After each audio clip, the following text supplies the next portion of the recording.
प्रभात मेरे प्यारे विद्यार्थियों। तो आज हम पाठ 14 बाघ आया उस रात यह कविता शुरू करने जा रहे हैं, जिसके कवि हैं नागार्जुन। तो चलिए शुरू करते हैं। वो इधर से निकला, उधर चला गया। वो आंखें फैलाकर बतला रहा था, हाँ बाबा, बाघ आया उस रात। आप रात को बाहर न निकलो, जाने कब बाघ फिर से आ जाए। हाँ, वही जो उस झरने के पास रहता है।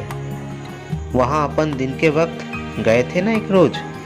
बाघ उधर ही तो रहता है बाबा। उसके 2 बच्चे हैं।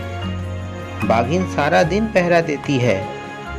बाघ या तो सोता है या बच्चों से खेलता है। दूसरा बालक बोला, बाघ कहीं काम नहीं करता, न किसी दफ्तर में, न कॉलेज में। छोटू बोला, स्कूल में भी नहीं।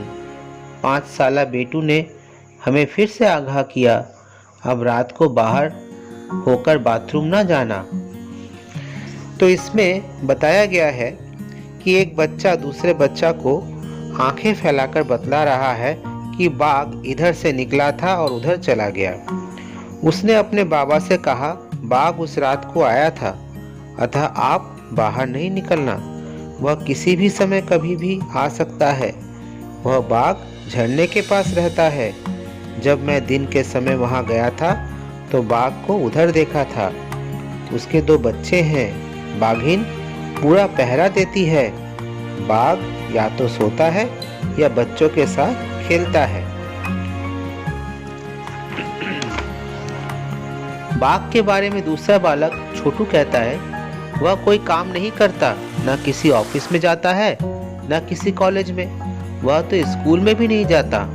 5 साल का बेटू फिर हमें सावधान करते हुए कहता है, आप रात को बाहर होकर बाथरूम मत जाना, क्योंकि हो सकता है कि बाघ आ जाए।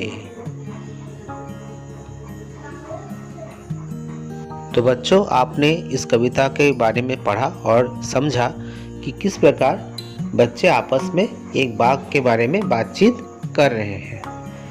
तो ठीक है, तो इस कविता को आप अच्छी तरह से घर में तैयार कीजिए, पढ़िए, याद कीजिए और अगले दिन इसके प्रश्नोत्तर दिए जाएंगे। तब तक के लिए आप लोग सब स्वस्थ रहिए, सुरक्षित रहिए और अपनी पढ़ाई करते रहिए और इस कविता को अच्छी तरह से ध्यान से पढ़िए। ठीक है, तब तक के लिए बहुत बहुत धन्यवाद।